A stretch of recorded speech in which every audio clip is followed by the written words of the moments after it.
Hello everyone, I'm Joe Gong. Today, let's talk about how to avoid pitfalls in PCBA prototyping and what key points to pay attention to. I've summarized 4 main points, and the 4th one is especially important. First of all, the first point, when you receive a circuit board.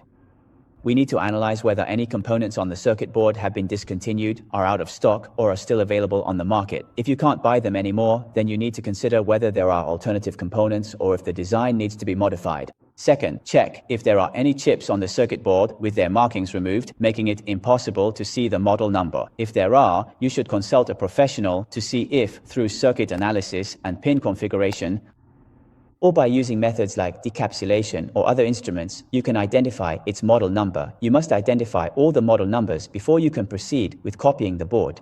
Third, check if there are any chips on the circuit board that contain user programs. If there are, consult a professional to see if they can be decrypted. Not all chips can be decrypted. If a particular chip cannot be decrypted or the decryption cost is especially high, you need to consider whether to redevelop it based on the original circuit and its functions. Fourth, it's best to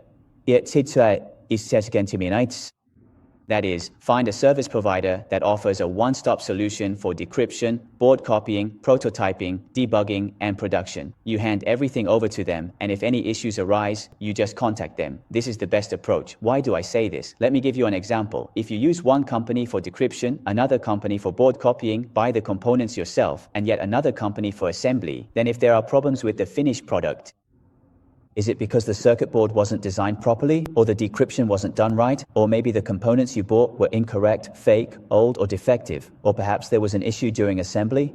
At this point, with so many different parts involved, trying to track down the cause of the problem becomes way too troublesome.